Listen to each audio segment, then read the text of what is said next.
Please, let's stand up. Let's stand up. Rise to the floor.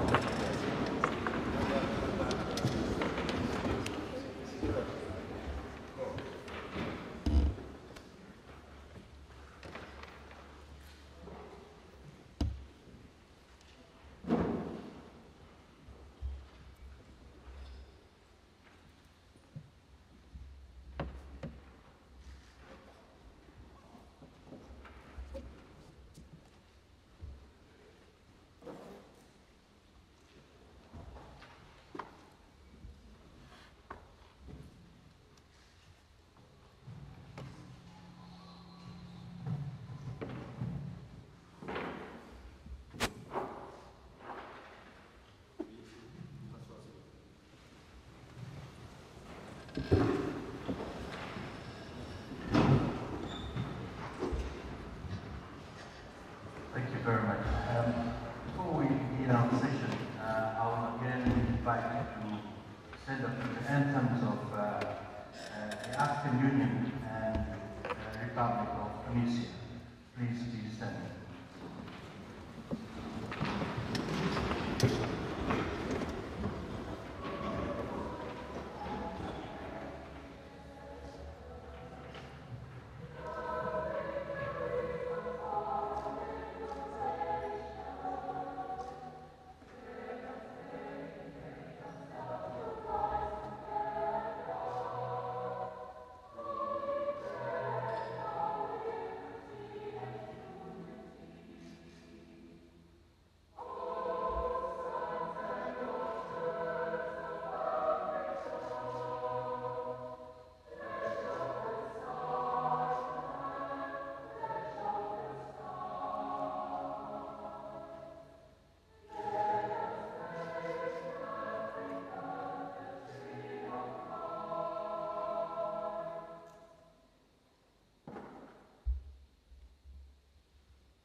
Thank you very much. You see that.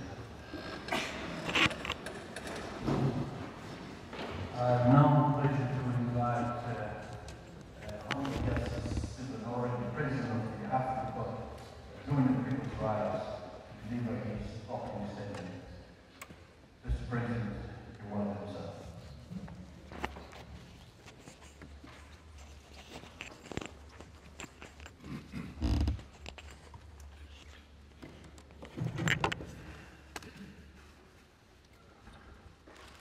Son Excellence, Maître Lazare Karoui Chebi, ministre représentant personnel de Son Excellence Béji Caïd Essebsi, président de la République tunisienne, Honorable Ben Kyoko, vice-président de la Cour africaine des droits de l'homme et des peuples, Honorables Mesdames et Messieurs les juges de la Cour africaine, Honorables Mesdames et Messieurs les juges des juridictions nationales tunisiennes, distinguées personnalités représentant les institutions de l'État, honorables invités, Mesdames et Messieurs, en vos rangs, grades et qualités respectifs. Au nom de Dieu, le clément, le miséricordieux, nous, représentants du peuple tunisien, membres de l'Assemblée nationale constituante, en vue d'édifier un régime républicain démocratique et participatif,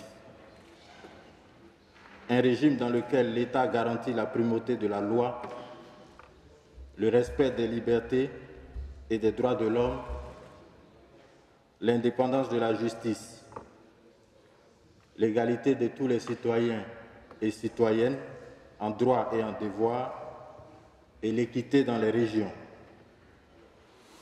Arrêtons, au nom du peuple et par la grâce de Dieu, la présente Constitution.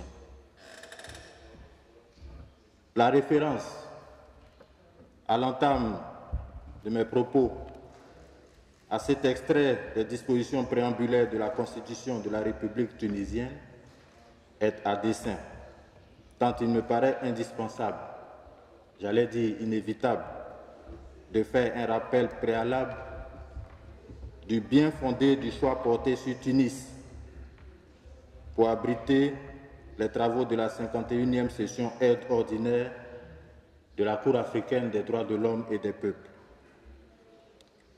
Lorsque, le 9 juin 1998, les États membres de l'Organisation de l'Unité africaine,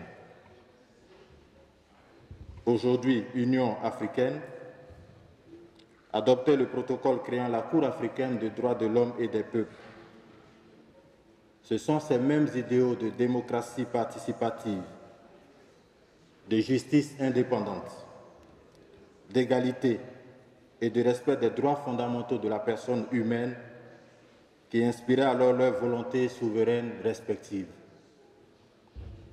Ces idéaux fondamentaux et impératifs des sociétés ouvertes, la République tunisienne n'a cessé de s'en faire le porte-flambeau le long de son histoire pétrie de richesses culturelles, historiques, politiques et sociales qu'elle a offertes à l'humanité depuis la formation de Carthage jusqu'au printemps arabe.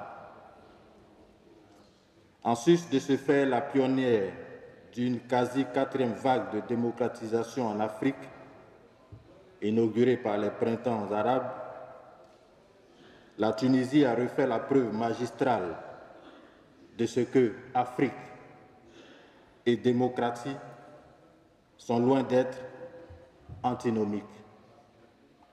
Le génie constitutionnel dont a fait récemment preuve l'élite tunisienne, appuyée par un peuple déchaîné par les pulsions de la liberté, est en effet devenu une école politique, une inspiration sociale et une célébration universelle, d'ailleurs éloquemment reçue au Panthéon du Nobel de la paix. Excellences, Monsieur le ministre, représentant personnel du chef de l'État, mes propos au sujet du choix de Tunis pour abriter cette session de la Cour seraient partiels si je n'évoquais deux autres actes importants posés par le gouvernement et le peuple tunisien, avec à sa tête son Excellence le Président de la République. Au mois de juin 2014, la République tunisienne a entériné la nomination et soutenu l'élection comme juge à la Cour africaine de l'éminent universitaire tunisien, le professeur Rafa Ben Achour, en arabe c'est Achour, tout en confirmant l'intérêt incontestable de la Tunisie pour la justice des droits de l'homme.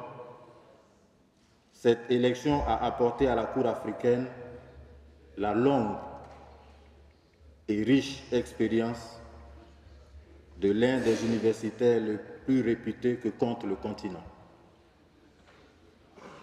Dans ce que l'on pourrait qualifier avec justesse d'une suite logique d'événements, la Tunisie a déposé au mois de mai 2017 la déclaration de reconnaissance de juridiction de la Cour africaine, entrant ainsi dans le cercle très restreint des 8 seuls États membres de l'Union africaine sur 55 à l'avoir fait.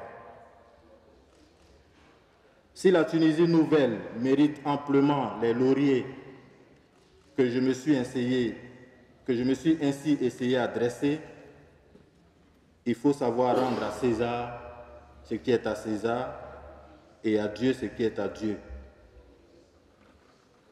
Monsieur le ministre, voilà la Tunisie qu'est venue célébrer la Cour africaine des droits de l'homme et des peuples ici à Tunis.